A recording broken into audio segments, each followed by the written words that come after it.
m'appelle Priscille, j'ai 16 ans et depuis quelques années j'ai une grande passion, c'est le chant lyrique. C'est toute une longue histoire. Comment as-tu commencé le chant? Alors ça remonte à mes 8 ans où quand j'ai commencé la chorale obligatoire en même temps que les cours de piano au conservatoire. Honnêtement, ce qu'on faisait ne me passionnait pas du tout, donc j'ai arrêté. Mais j'aimais quand même le chant, puis j'ai repris dans une petite chorale pendant mon collège.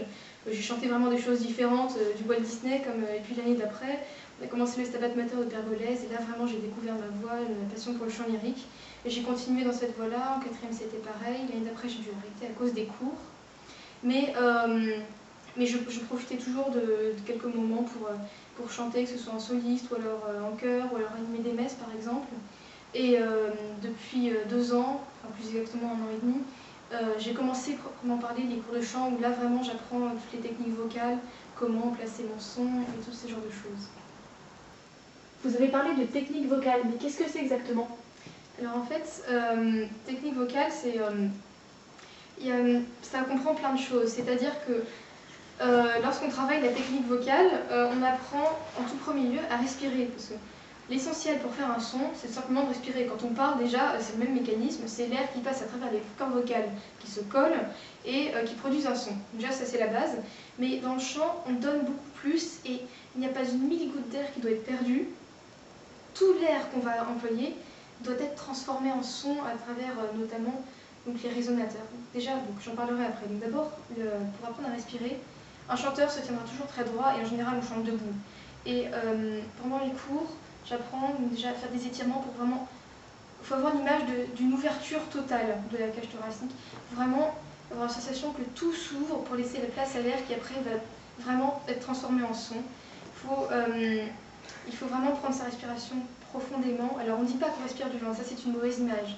Mais vraiment, on respire de sorte à vraiment ouvrir les côtes et après en restant bien tonique, on va vraiment transformer ce son et l'amener dans les cordes vocales et après dans les différents résonateurs, donc ça va être le larynx, le dôme formé par le palais et puis tout le visage, tout ça va servir de résonateur au son et en fonction de la manière dont on les place, il faut se donner l'image d'une voûte dans la bouche, ça va faire comme une caisse de résonance et c'est ça qui va donner le son chanté qu'on obtient en travaillant vraiment.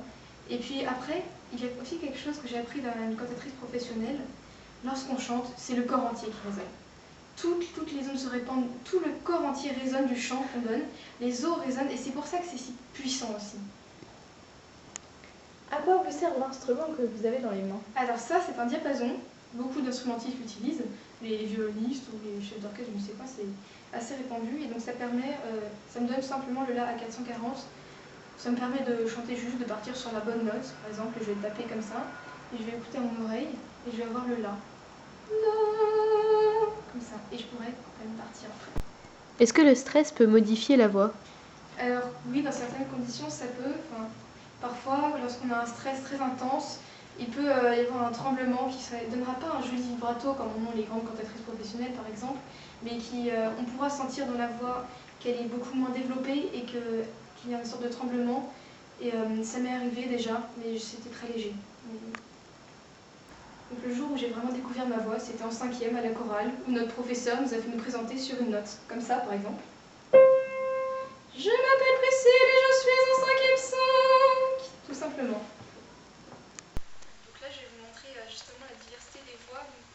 Déjà avec une seule personne on peut interpréter différentes choses. Par exemple, dans ce Tantum ergo de Fauré, c'est normalement pour un chœur de femme.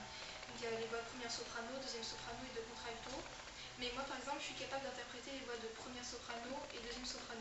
Donc, je vais vous montrer déjà comment en modifiant, en plaçant différemment mes résonateurs, j'arrive à interpréter ces différentes voix.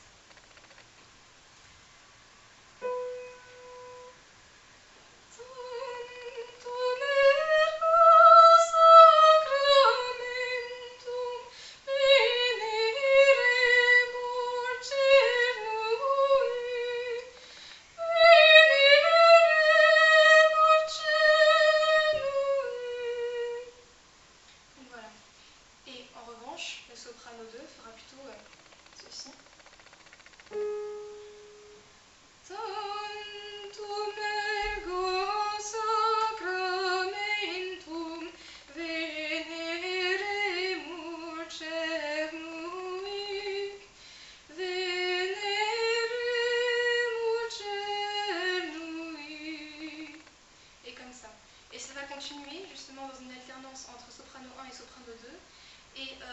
on sent vraiment la différence, on sent qu'il y a un timbre qui est plus profond que l'autre. Je vais vous montrer. La soprano 2 continue comme ça. Et anticum documentum. La soprano 1 reprend.